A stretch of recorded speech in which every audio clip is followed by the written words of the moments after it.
பரபரப்பாக காணக்கூடிய நமது முக்கிய பிரதான சாலை நகராட்சி சந்திப்பு முதல் 7 ரோடு வரைக்கும் சுத்தமாக க்ரௌடு கம்மியாகிடுச்சு. ரொம்ப கம்மியாக இருக்குது க்ரௌடு. ஊட்டியில் இருக்கக்கூடிய அந்த வெப்பம் கொடைக்கானலில் கிடையாது.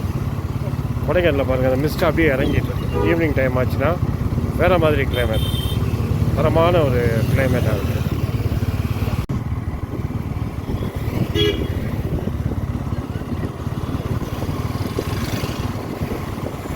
செவன் ரோடு ஜங்ஷன் இந்த நேரத்துலலாம் க்ரௌடு ஏறி ஃபுல்லாக அடுத்த 2 to 3 hours ஆகும் இந்த இடத்த பாஸ் பண்ணுறதுக்கு. ஆனால் இன்றைக்கி யாருமே இல்லை. நல்லா கண்கூட தெரியும். இதுதான் மெயினான ஒரு ஜங்ஷன். ஸோ இந்த டைம் வெரி லோ க்ரௌடு. பார்க்லேருந்து வெளியே வரக்கூடிய பிரதான சாலையுமே வெறுமனை வெறிச்சோடி இருக்கிறத காண முடியுது. உள்ளூர் வியாபாரிகள் கடைகள் மட்டுமே.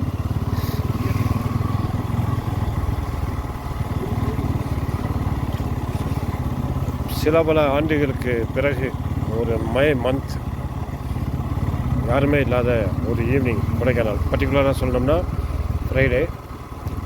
இந்த ஃப்ரைடேயோட க்ரௌடு தான் நாளைக்கு வரையும், சண்டே வரையும் இருக்கும்.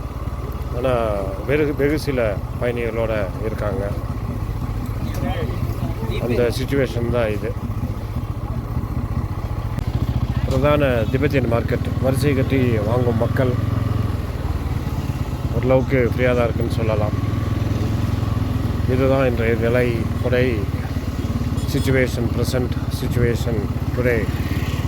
இப்போது நம்ம கொடை லேக் பார்த்திங்கன்னா அந்த மேகம் தவழ்ந்து ஒரு குளுமையான ஒரு சூழ்நிலை நிலவரத்தை கண்கூட பார்க்க முடியுது.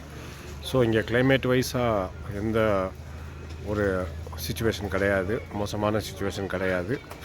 பகலில் வெயிலும், இரவில் நல்ல ஒரு அருமையான ஒரு சீதோஷ்ண நிலை, கூல் அப்படின்னு சொல்லலாம். இது நம்ம கொடை லேக்.